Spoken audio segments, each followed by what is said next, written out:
क्या आप जानते हैं ये एक हॉस्पिटल है, एशिया हॉस्पिटल, जहां पर आम अस्पतालों की तरह इलाज होता है, लोगों का स्वास्थ्य ठीक किया जाता है, बीमारियों का इलाज होता है।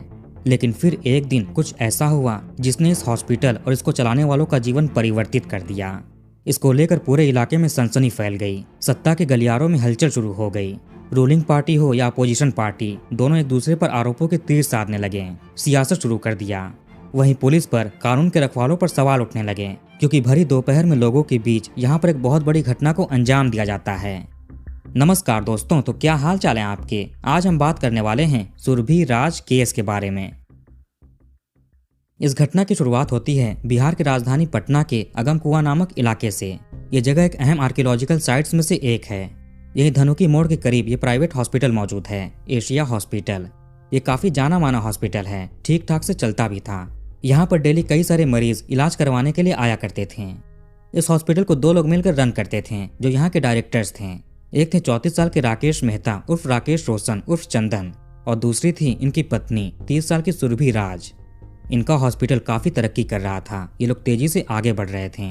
हाल के समय में इन्होंने हॉस्पिटल को एक्सटेंड भी किया था। आसपास की कुछ और जमीनें और बिल्डिंग्स एक्वायर करने की बात भी चल रही थी। कुल मिलाकर हॉस्पिटल को और भी बड़ा कर रहे थे ताकि और मरीज आ सकें। पति पत्नी दोनों मिलकर इसको संभाला करते थे। कभी पत्नी सुरभि हॉस्पिटल में रहती तो कभी पति राकेश। सुरभि का कैबिन या चैम्बर या ऑफिस सेकंड फ्लोर पर था। अब तारीख आती है 22 मार्च 2025, शनिवार का दिन था। दोपहर के 3:15 से 3:30 बजे के आसपास का समय हो रहा होगा। उस समय हॉस्पिटल को सुरभि देख रही थी। ये अपने चैम्बर में मौजूद थी। वैसे इनके चैम्बर में प्रवेश करने का रास्ता इस हॉल से होकर था। पहले सीढ़ी थी, वहां से हॉल में आते, और हॉल में सुरभि के कैबिन का दरवाजा था। 22 मार्च के दोपहर के समय हॉल में करीब 14 लोग बैठे हुए थे। ये लोग हॉस्पिटल के ही ट्रेनिंग स्टाफ थे। 2:15 बजे के आसपास इनका यहाँ पर क्लास शुरू हुआ था। कुछ ट्रेनिंग वगैरह हो रहा था जो करीब 1 घंटे तक चलता है। इसमें मेदांता हॉस्पिटल से 2 लोग ट्रेनिंग देने के लिए आए थे। एक मेल डॉक्टर थे और दूसरी फीमेल थी।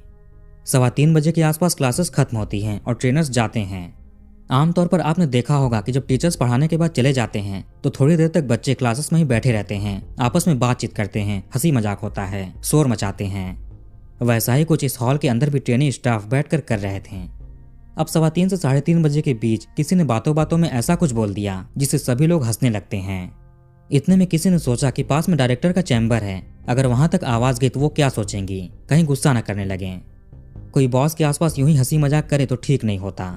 इसीलिए एक ट्रेनी स्टाफ ने सोचा कि एक बार चैम्बर में झांक कर देख लेते हैं, डायरेक्टर बैठी तो नहीं है। इस चैम्बर का दरवाजा केवल भिड़काया हुआ था।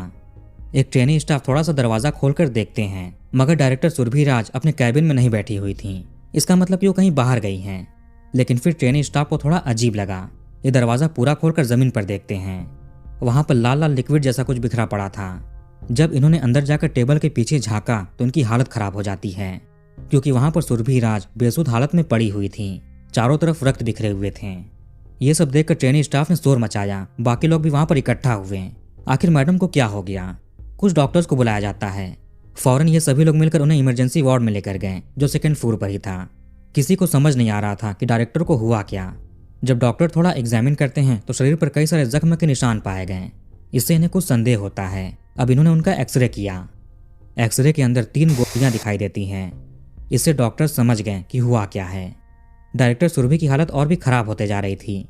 अब इस हॉस्पिटल में इलाज करना बस के बाहर था। इस वक्त तक स्टाफ सुरभि के पति राकेश को भी कॉल करके इन्फॉर्म कर देते हैं। वो किसी मीटिंग में गए हुए थे। तुरंत वो भी बदहवास होकर यहाँ पर पहुंचे। सभी लोग मिलकर सुरभि को पटना के एम्स हॉस्पिटल लेकर गए। वहां पर इलाज शुरू हुआ, लेकिन तब तक काफी देर हो चुकी थी। रक्त काफी ज्यादा नुकसान हो चुका था, जिसके बाद डॉक्टर्स इन्हें मृत घोषित कर देते हैं। ये मामला साफ साफ अनहोनी की तरफ इशारे कर रहा था। मामला था। इधर एशिया हॉस्पिटल में एक सफाई कर्मचारी थी, तेतली देवी। ये 3 बजे के आसपास अपना काम पूरा करके घर पर चली गई थी लंच वगैरह करने के लिए। घर जाने के 20-25 मिनटों के बाद इन्हें हॉस्पिटल से कॉल जाता है। बताया गया कि मैडम को रक्त की उल्टियां हुई, आप आकर उनका चैम्बर साफ कर दो। ये सुनकर सफाई कर्मचारी भी घबरा जाती है। आखिर मैडम को हुआ क्या। फौरन ये हॉस्पिटल आई और चैम्बर की साफ सफाई करना शुरू कर दिया। बाल्टी में पानी लेकर और पोछे से फर्श साफ करने लगी। इन्हें पता नहीं था कि एग्जैक्टली हुआ क्या है। सोचा कि मैडम की तबीयत खराब थी। ये सफाई कर्मचारी इतनी भोली और मासूम थी कि सफाई करते समय इन्हें एक चीज मिलता है, जो गोली के पीछे का शेल था। उसे देखकर भी ये समझ नहीं पाई कि यह है क्या। इन्होंने उसको धुलकर टेबल पर नॉर्मली रख दिया। जिस कमरे में सारी वारदात हुई थी उसको अच्छे से साफ कर दिया गया, बिल्कुल पहले की तरह चमका दिया गया, जैसे कि कभी कुछ हुआ ही ना हो। ऐसा करने से इन्हें किसी ने रोका भी नहीं कि मामला संदिग्ध है, क्राइम सीन पर ऐसे छेड़छाड़ मत करो। मगर उस सफाई कर्मचारी को क्या पता, उसको जो कहा गया था वो कर रही थी। हॉस्पिटल में और भी पढ़े लिखे लोग मौजूद थे, उनको भी सोचना चाहिए था कि ये पुलिस केस है, वो यहाँ पर आकर जांच करेंगे, सबूत इकट्ठा करेंगे। पुलिस को भी अभी तक कोई खबर नहीं दी गई थी। करीब 4:30 बजे के आसपास उनको सूचना मिली कि एशिया हॉस्पिटल के डायरेक्टर के साथ ऐसी घटना हुई है। जैसे ही अगम कुआं थाने में पता चला, वहां के एसएचओ अपनी टीम को लेकर मौके पर पहुंच जाते हैं। सुरभि तो एम्स हॉस्पिटल में थी, ज्यादातर लोग भी वहीं पर थे। जब पुलिस घटनास्थल पर पहुंची तो उन्हें काफी हैरानी होती है। इन्होंने हॉस्पिटल स्टाफ से अपनी नाराजगी जताई। आखिर ये क्या कर दिया, पूरा चैम्बर ही साफ कर दिया, सारे दाग धब्बे मिटा दिए, अब सबूत इकट्ठा करने में बहुत मुश्किल होगा। शहर के SP, DSP, FSL team, dog squad सभी मौके पर पहुंचे। भरी दोपहर में एक हॉस्पिटल में घुसकर डायरेक्टर के साथ ऐसी घटना अंजाम दिया गया था। इससे कानून व्यवस्था पर सवाल खड़े होने लगे। ऊपर से क्राइम सीन भी बिगड़ चुका था, कुछ बचा नहीं था। सुरभि के पिता बताते हैं कि दामाद ने 3:30 बजे के आसपास इनको कॉल करके सूचना दी थी कि सुरभि गिर गई है, उसको आईसीयू में एडमिट किया गया है। ये सुनकर पिता बदहवास होकर हॉस्पिटल आते हैं। इन्हें साफ तौर पर बताया नहीं गया कि हुआ क्या था। आधे घंटे के बाद इन्हें छर्रों का पता चला, यानी गोली का। जब पिता यहाँ पर भागे भागे आए थे तो साथ में बैग लिए हुए थे। बीच में ठोकर खाकर ये गिर भी जाते हैं, जिससे इनके हाथ में चोट लग जाती है। आखिर इन्हें साफ साफ क्यों नहीं बताया गया? हो सकता है कि चूंकि ये थोड़े बुजुर्ग थे, बेटे के बारे में सुनकर कहीं इनकी तबीयत न खराब हो जाए, इसलिए शुरू में बताया नहीं गया। यहाँ पर पिता को हॉस्पिटल के स्टाफ पर शक हो रहा था। यहाँ पर तो इतने सारे लोग मौजूद थे, फिर भी बदमाश आकर घटना को अंजाम देकर चले गए और किसी को कुछ पता नहीं चला। पिता ने पुलिस में अज्ञात के खिलाफ मुकदमा दर्ज कराया, साथ में स्टाफ पर आशंका भी जताई। अब पुलिस अपनी इन्वेस्टिगेशन शुरू कर देती है। टेक्निकल टीम को भी एक्टिव किया गया। हॉस्पिटल के सारे सीसीटीवी कैमरों की फुटेज निकालनी शुरू हुई। स्टाफ के लोगों से पूछताछ शुरू हुआ, खास तौर से उनसे जो चैम्बर के पास हॉल में बैठे हुए थे। स्टाफ के अनुसार जब से इनकी क्लासेस शुरू हुई तब से डायरेक्टर के ऑफिस में इन्होंने किसी को भी आते जाते नहीं देखा था, यानी इस घटना को क्लासेस शुरू होने से पहले अंजाम दिया गया होगा। ऊपर से यहाँ पर हर कोई आ भी नहीं सकता, अलाउड नहीं है, केवल मैनेजमेंट के सीनियर लोग ही आ जा सकते हैं। उधर एम्स हॉस्पिटल में पोस्टमार्टम की प्रक्रिया आरंभ होती है। आमतौर पर यह दिन के समय में किया जाता है, रात में नहीं होता, लेकिन अगर कोई इमरजेंसी केस हो तो रात में भी कर सकते हैं, पर उसके लिए जिले के बड़े अधिकारियों से परमिशन लेनी होगी। यहाँ पर सुरभि के साथ भी ऐसा ही कुछ हुआ। बड़े अधिकारी ने लिखित में इसकी इजाजत दी थी। पोस्टमार्टम के बाद अगले दिन शव परिजनों को सौंप देते हैं। संडे को गुलबी घाट पर अंतिम संस्कार हुआ। घर में कोहराम मचा हुआ था, सबका हाल बेहाल था, सभी रो रहे थे, बिलख रहे थे। आखिर किसने यह घटना किया, किसी को कुछ समझ नहीं आ रहा था। पोस्टमार्टम रिपोर्ट में मारपीट की बात भी सामने आई, कई चोटों के निशान थे। उसके बाद 6 गोली उतारी गई। चैम्बर में जगह जगह पर कुछ दीवारों पर भी छेद हुए थे, जो उसके ही निशान थे। एफएसएल ने उन जगहों पर पॉइंट किया, कुछ दाग धब्बों पर भी निशान लगाते हैं। लगभग 7 जगहों पर निशान लगाए गए। पुलिस जब चैम्बर में गई थी तो वहां पर कई सारे सिम कार्ड्स के बाहरी स्टेल पड़े हुए थे। वहीं पर कुछ फाइल्स भी पड़ी हुई थी, जिसे शायद सुरभि पढ़ रही होंगी। उनका पर्स भी वहां पर रखा हुआ था। साथ ही साथ पुलिस को चैम्बर के अंदर से एक ग्रे कलर की टोपी बरामद होती है। अब ये टोपी किसकी होगी? ये ना तो सुरभि की थी और ना ही स्टाफ के किसी मेंबर की। कहीं जो कातिल आया होगा उसकी तो नहीं, गलती से छोड़ दिया हो। चैम्बर में शराब की बॉटल्स भी पाई गईं, पर सुरभि तो ऐसी चीजों का सेवन नहीं करती है, फिर यहाँ पर क्यों रखा गया था? सफाई कर्मचारी से पुलिस ने कुछ शेल भी बरामद कर लिए। पुलिस जब कैमरों को खंगालने जा रही थी तो उसमें हैरान करने वाली बात पता चली। इस हॉस्पिटल में कई सारे कैमरे काम नहीं कर रहे थे, लगभग 20 दिनों से। केवल मेन दरवाजे पर जो कैमरा था वही ठीक था। सीढ़ी पर जो हॉल में जाने का दरवाजा था वहां पर भी कैमरा लगा हुआ था, लेकिन वो भी काम नहीं कर रहा था। अगर वो ठीक होता तो आसानी से पता चल जाता कि उस दोपहर में कौन यहाँ पर आया था। ऐसी वारदात हो गई, लेकिन किसी ने कोई आवाज नहीं सुना था। स्टाफ के अलावा हॉस्पिटल में जो मरीज थे वो और उनके परिजनों तक ने भी कोई आवाज नहीं सुना था, कोई संदिग्ध चीज नहीं सुनी। इस बिल्डिंग में प्रवेश करने के 3 रास्ते थे। मेन रास्ते पर तो सिक्योरिटी गार्ड की निगरानी थी, वहां पर कैमरा भी ठीक चल रहा था। लेकिन उस दिन सिक्योरिटी गार्ड ने भी किसी संदिग्ध को यहाँ पर नहीं देखा था और ना ही कोई अजीब चीज कैमरे में कैद हुई, यानी बदमाश मेन रास्ते से नहीं आए थे। वहीं बाकी जो रास्ते थे वो कई दिनों से बंद पड़े थे, ऐसा वहां के कर्मचारियों का कहना था। पुलिस को सीसीटीवी में कुछ खास नहीं मिलता है, इसीलिए इन्होंने हॉस्पिटल के आसपास दूसरी जो दुकानें थी, बिल्डिंग्स थीं, वहां के कैमरों की जांच की। यहाँ से पुलिस को एक कामयाबी हाथ लगती है। एक आदमी टोपी लगाए हुए अस्पताल के पीछे वाले रास्ते से प्रवेश कर रहा था, फिर बिना टोपी के वहां से चला जाता है। ये वही ग्रे कलर की टोपी थी जो पुलिस को चैम्बर के अंदर बरामद हुई। इसके अलावा किसी और कैमरे में बाइक पर सवार 2 और लोग दिखाई देते हैं। ये भी संदिग्ध लग रहे थे, कहीं यही दोनों तो इसमें शामिल नहीं। एक बाहर बाइक पर बैठकर वेट कर रहा होगा और दूसरा अंदर जाकर काम किया। सुरभि के पिताजी का कहना था कि 22 मार्च की सुबह लगभग 11 बजे सुरभि अपने पति और 2 बच्चों के साथ घर से निकली थी। इनके 2 बच्चे भी थे, एक 5 साल का और दूसरा 3 साल का। इस परिवार के बैकग्राउंड के बारे में थोड़ा बात करें तो राकेश रोशन अपने करियर की शुरुआत हॉस्पिटल में साफ सफाई करने वाले कर्मचारी के रूप में की थी। कंकड़बाग बाईपास स्थित एक प्राइवेट नर्सिंग होम में चतुर्थ श्रेणी के कर्मचारी थे। काम करते करते इन्हें अस्पताल के कार्यशैली के बारे में जानकारी होने लगी। धीरे धीरे ये डॉक्टर से भी जान पहचान बढ़ाने लगे। इन्हें मेडिकल स्कीम्स के बारे में पता चला। समय समय पर सरकार स्कीम्स निकालती है, ये उसी में साठ गांठ करके अस्पताल का फायदा करवाने लगे। इससे इनकी जान पहचान मेडिकल लॉबी के बड़े लोगों से होती है। इसने करोड़ों रुपए उनको कमा कर दिए, खुद भी करोड़ों कमाता है। धीरे धीरे ये समझने लगा कैसे हॉस्पिटल को रन किया जाता है। हालांकि इसने किसी भी तरह की मेडिकल की पढ़ाई नहीं की थी। 2015-16 के आसपास इसने पार्टनरशिप पर हॉस्पिटल शुरू किया। उससे इसको और भी अनुभव मिलने लगता है। डॉक्टर्स को कैसे जोड़ते हैं, उनके साथ काम कैसे करें, कैसे किसी अमीर पेशेंट से और भी खर्च करवाएं। ये बड़े बड़े डॉक्टर से कांटेक्ट में रहता, अमीर लोगों को एक्स्ट्रा कंसल्टेशन के लिए उनसे मिलवाता था, बदले में एक्स्ट्रा पैसे चार्ज करता। ऐसे करते करते ये आगे बढ़ता गया। साथ में ये रियल एस्टेट और प्रॉपर्टी डीलिंग का भी काम शुरू कर देता है। ये 3 भाई थे। राकेश और छोटे भाई हॉस्पिटल देखते और बीच वाले भाई रियल एस्टेट संभालते थे। 2018 में राकेश की मुलाकात सुरभि राज से होती है। ये पटना सिटी के पश्चिम दरवाजे के पास घसियारी गली में रहती थी अपने माता पिता के साथ। वहीं राकेश कुम्हरार का रहने वाला था। ये दोनों 7 मार्च 2018 को शादी कर लेते हैं। इनकी ये लव मैरिज थी, इंटरकास्ट मैरिज थी, पर दोनों परिवार भी खुश थे। उसी दौरान राकेश ने अपना खुद का भी अस्पताल शुरू किया था, एशिया हॉस्पिटल। उसमें ये खुद डायरेक्टर बनता है और अपनी पत्नी को को डायरेक्टर बनाया। इन दोनों को मेडिकल फील्ड की नॉलेज नहीं थी। ये डॉक्टर्स और स्टाफ की मदद से चला रहे थे, खुद ही मैनेजमेंट संभालते हैं। राकेश अपना अलग अलग पैतरा आजमा कर अस्पताल का ग्रोथ कर रहा था और इसकी पत्नी मैनेज कर रही थी। कोविड के समय में इनके अस्पताल में तेजी आई, जिसके बाद ये कभी भी पीछे मुड़कर नहीं देखते हैं। राकेश ने खुद सिस्टम समझा, कैशलेस इलाज की प्रणाली को भी समझकर उसका लाभ उठाया। 10 साल पहले तक ये मामूली सफाई कर्मचारी था हॉस्पिटल में, और 10 साल के बाद हॉस्पिटल का मालिक, करोड़ों की संपत्ति, महंगी गाड़ियां, बड़े बड़े नेता, अभिनेता, हाई प्रोफाइल लोग, उनके साथ उठना बैठना। अगम कुआं से बाईपास जाने वाली शीतला माता मंदिर रोड पर एक अपार्टमेंट बिल्डिंग है, त्रिभुवन अपार्टमेंट। यहाँ के फ्लैट नंबर 304 में ये लोग करंट टाइम में रह रहे थे। सुरभि के माता पिता भी फिलहाल यहीं पर रह रहे थे। तो सुरभि के पिता ने बताया कि घटना वाले दिन 22 मार्च को 11 बजे के आसपास सुरभि अपने पति और बच्चों को लेकर निकली थी घर से। 2 बजे पिता खुद भी घर से कहीं चले गए थे किसी काम से। इसके बाद 3:30 बजे के आसपास इन्हें दामाद की तरफ से सुरभि को लेकर कॉल आया था।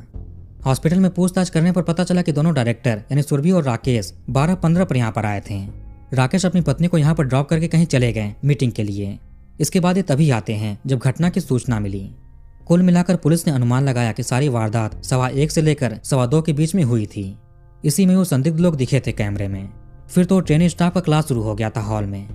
राकेश की कुछ लोगों से दुश्मनी भी थी, कुछ डॉक्टर्स वगैरह से भी मनमुटाव था।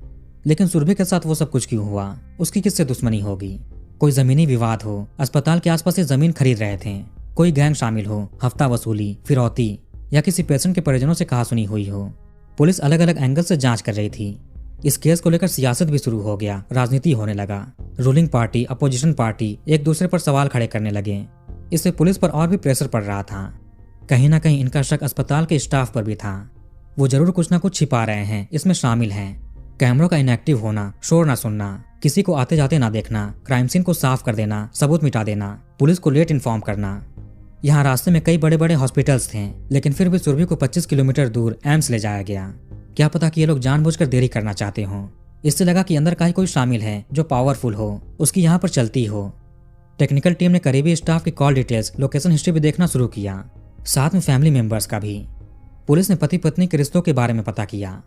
अभी 7 मार्च को ही इनकी शादी की सालगिरह थी। राकेश ने अपनी पत्नी को एक थार गाड़ी गिफ्ट की थी। घटना से कुछ दिन पहले छोटे बेटे का जन्मदिन था। पटना बाजार समिति एरिया में बर्थडे पार्टी ऑर्गेनाइज किया गया था। स्टाफ के कुछ लोग बताते हैं कि पिछले 2 महीनों से डायरेक्टर सुरभि राज हॉस्पिटल के ऑपरेशंस में कुछ ज्यादा ही एक्टिव थीं। अपने पति को लेकर सवाल भी करती थीं। पति पत्नी में कुछ दिन पहले झगड़ा भी हुआ था, जिसके बाद वो दोनों अलग अलग टाइम पर अस्पताल आने लगे थे। घटना के बाद जब पुलिस सुरभि के चैम्बर में गई थी तो वहां टेबल पर कुछ फाइल्स पड़ी हुई थीं। लगा कि वो इन्हीं फाइल्स को पढ़ रही होंगी, तभी वो बदमाश आए होंगे। मीडिया रिपोर्ट्स के अनुसार वो कुछ अहम कागज थे। एशिया हॉस्पिटल की कुछ डीलिंग चल रही थी, अकाउंट्स की फाइल्स थीं। इन्हें कुछ तो पता चल चुका था, जिसके चलते एक प्लानिंग के तहत इन्हें रास्ते से हटाया गया। पुलिस का शक पति राकेश पर भी आने लगा था, क्योंकि वो बार बार अपना बयान चेंज कर रहा था, बदल रहा था। इसके अलावा कुछ और भी स्टाफ के लोग थे। पुलिस को राकेश के कॉल डिटेल में एक ऐसा नंबर मिलता है जिस पर इसकी हमेशा बात होती रहती थी और कुछ ज्यादा ही होती थी। ये नंबर अस्पताल में ही काम करने वाली एक महिला का था, अलका सिंह, जो OTP हेड और HR थी। पहले ये इसी अस्पताल में नर्स का काम करती थी, लेकिन अचानक से ही इसका प्रमोशन हो जाता है। ये इतनी बड़ी पोस्ट पर पहुंच गई। अब ऐसा कौन और क्यों करेगा? उसे कौन सा इसमें टैलेंट दिख गया? इसको अपॉइंट करने वाला कोई और नहीं बल्कि राकेश था। अलका बिहार के खगड़िया की रहने वाली थी, लेकिन काफी समय से पटना में रह रही थी। वैसे ये मैरिड थी, शादीशुदा थी, लेकिन पति से अलग रह रही थी। इसका एक भाई था जो सिलीगुड़ी के एक बड़े हॉस्पिटल में काम करता था। पुलिस के अनुसार कैशलेस इलाज का जो खेल चल रहा था उसमें अलका का भाई राकेश के लिए अहम कड़ी है।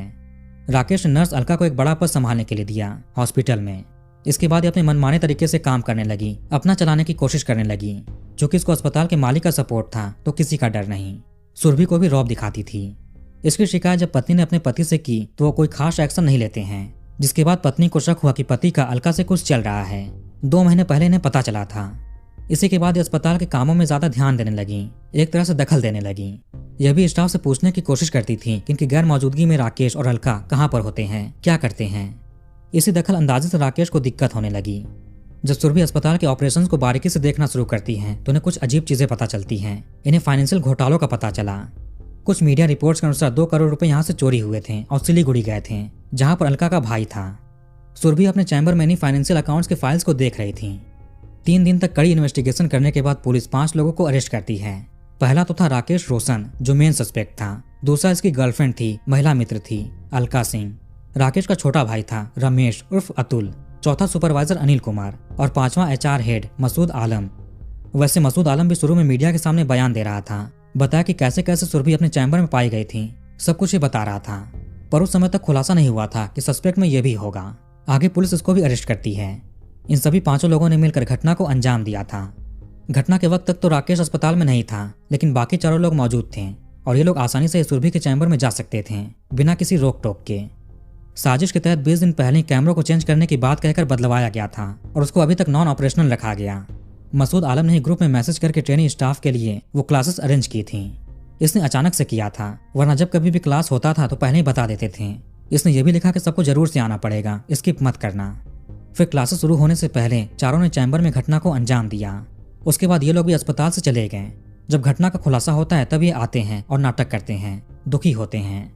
पुलिस ने इन लोगों के पास एक मैकबुक, एक HP का लैपटॉप, 3 शराब की बोतल, 2 सैंडिक्स पेन ड्राइव, विभिन्न कंपनीज के 15 सिम कार्ड्स, ग्रे कलर की टोपी, 7 मोबाइल फोन्स, ये सब कुछ बरामद किया। पुलिस को राकेश के पास एक ऐसा मोबाइल फोन मिलता है जिसमें होल था। ये मोबाइल सुरभि का था। शायद घटना के दौरान इस मोबाइल से भी गोली टकराई थी। राकेश ने ये फोन अपने पास छिपा लिए थे। मसूद आलम के पास DVR भी बरामद हुआ। सफाई कर्मचारी के पास 6 खोखे बरामद हुए। सुरभि अपने पति के अफेयर का विरोध करती थी। साथ में उसको अस्पताल के कुछ घोटालों का पता चल गया था। इन्हीं सब के चलते राजेश ने घटना को अंजाम दिया 4 साथियों के साथ मिलकर। अब तो ये लोग जेल में सजा काटेंगे, लेकिन उन बच्चों का क्या होगा जिनके ऊपर से माँ का साया उठ गया, पिता भी जेल चला गया। उनकी परवरिश कैसे होगी? शायद उनकी देखभाल नाना नानी करें। तो वीडियो कहीं पर खत्म करते हैं। आप कमेंट करके अपनी राय बताइए। इस वीडियो को लाइक और शेयर जरूर करिए। चैनल को सब्सक्राइब करके बेल आइकन ऑन कर लीजिए। मिलते हैं नेक्स्ट वीडियो में। धन्यवाद।